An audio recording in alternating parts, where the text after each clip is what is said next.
فرعون کی موت کا واقعہ۔ فرعون کو موت کیسے آئی؟ حضرت موسیٰ علیہ السلام بنی اسرائیل کی قوم کو لے کر کہاں جا رہے تھے؟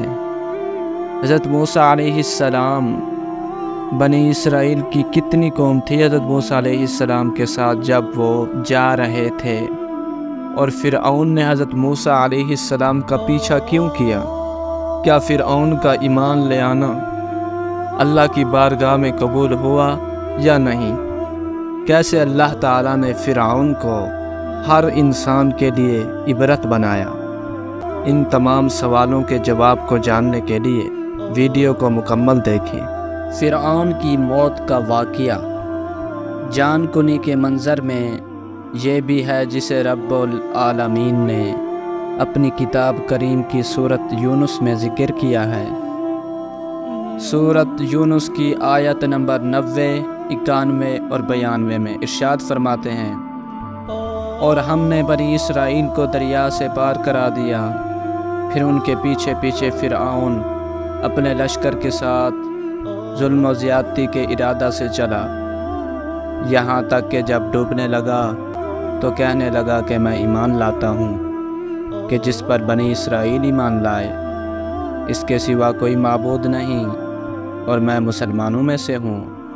جواب دیا گیا، اب ایمان لاتا ہے اور پہلے سرکشی کرتا رہا، مفسدوں میں داخل رہا، آج تیری لاش کو نجات دیں گے تاکہ تو ان کے لیے نشان عبرت ہو جو تیرے بعد ہیں۔ اور حقیقت یہ ہے کہ بہت سے لوگ ہماری آیاتوں سے غافل ہیں۔ اللہ تعالیٰ نے ان آیات میں فرعون اور اس کے لشکر کے غرق کیے جانے کی کیفیت کو بیان کیا ہے کہ جب موسیٰ علیہ السلام اپنے ساتھ بنی اسرائیل کو مصر سے لے کر چلے تو بچوں اور عورتوں کے علاوہ جنگجوؤں کی تعداد 6 لاکھ بیان کی جاتی ہے۔ تو فرعون سخت غضبناک ہوا اور تمام ریاستوں سے لشکروں کو اکٹھا کیا اور فوجیوں میں سے کوئی نہیں بچا۔ پھر سورج نکلتے نکلتے ان سے جا ملے۔ دونوں جماعتیں ایسی جگہ ملیں کہ سمندر موسیٰ علیہ السلام اور ان کے ساتھیوں کے سامنے ہے اور ان کے پیچھے فرعون ہے اور اس کا لشکر ہے۔ اس پر پریشانی سے نجات پانے کے لیے موسیٰ علیہ السلام کے ساتھیوں نے دعا کے لیے اصرار کیا۔ چنانچہ اس وقت تنگی کشادگی میں بدل گئی اور اللہ تعالیٰ نے موسیٰ علیہ السلام کو حکم دیا کہ وہ اپنا عصا سمندر میں ماریں۔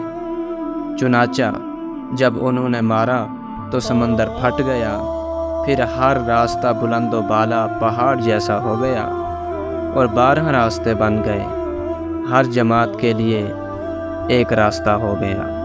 اللہ تعالیٰ نے ہوا کو حکم دیا، پس زمین خشک ہو گئی، ہوا نے زمین کو خشک کر دیا، جیسا کہ اللہ تعالیٰ نے قرآن کریم میں فرمایا۔ سورۃ طٰہٰ آیت نمبر 88، اللہ پاک نے فرمایا، اور ان کے لیے دریا میں خشک راستے بنا لے، پھر نہ تجھے کسی کے آ پکڑنے کا خطرہ ہوگا نہ ڈر ہوگا۔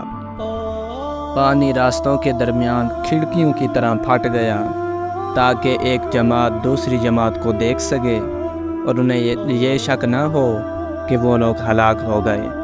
جب موسیٰ علیہ السلام اور ان کے ساتھی سمندر پار کر گئے تو فرعون یہ منظر دیکھ کر سخت حیران ہوا، ہکا بکا رہ گیا اور ڈر گیا اور واپسی کا ارادہ کیا۔ افسوس، اس کے لیے جائے فرار کہاں ہے؟ لکھی ہوئی تقدیر کو تو پورا ہونا ہی تھا اور دعا قبول کر لی گئی۔ فرعون اپنے آپ کو قابو میں نہ رکھ سکا، چنانچہ اپنے امراء کے سامنے قوت کا مظاہرہ کیا اور کہا کہ بنی اسرائیل سمندر کے ہم سے زیادہ حقدار نہیں ہیں۔ بس سارے کے سارے لوگ سمندر میں داخل ہو گئے۔ جب سمندر کے بیچ میں ہوئے اور پورے لوگ سمندر میں آ گئے، اور جو ہی ان میں سے پہلے شخص نے نکلنے کا ارادہ کیا، اللہ تعالیٰ نے سمندر کو ان پر مل جانے کا حکم فرما دیا۔ بس وہ مل گیا اور کوئی نجات نہ پا سکا، اور لہریں انہیں غوطہ دینے لگی۔ فرعون کو لہروں نے اپنی لپیٹ میں لے لیا، پھر اس پر موت کی سختیاں طاری ہو گئی اور پکار اٹھا۔ سورۃ یونس میں آیت نمبر 90 اللہ پاک فرماتے ہیں کہ فرعون نے کیا پکارا کہ میں ایمان لے آتا ہوں کہ جس پر بنی اسرائیل ایمان لے آئے، اس کے سوا کوئی معبود نہیں، اور میں مسلمانوں میں سے ہوں۔ فرعون ایسے وقت ایمان لایا جب اس کا ایمان نفع والا نہیں تھا، اس لیے اللہ تعالیٰ نے فرعون سے جواباً فرمایا۔ سورۃ یونس آیت نمبر 91 میں اللہ پاک نے فرمایا، اب ایمان لاتا ہے اور پہلے سرکشی کرتا رہا اور مفسدوں میں داخل رہا۔ جب بعض افراد کو فرعون کی موت کے بارے میں شک ہوا تو اللہ تعالیٰ نے سمندر کو حکم دیا کہ فرعون کی لاش اس کی معروف و مشہور ذرہ کے ساتھ زمین کے ایک اونچے حصے پر ڈال دے، تاکہ لوگوں کو اس کی موت و ہلاکت کا یقین ہو جائے اور لوگ اس کی موت سے عبرت حاصل کریں۔ دعا ہے اللہ پاک ہم کو نیک عمل کرنے کی توفیق عطا فرمائے، برے کاموں سے بچائے۔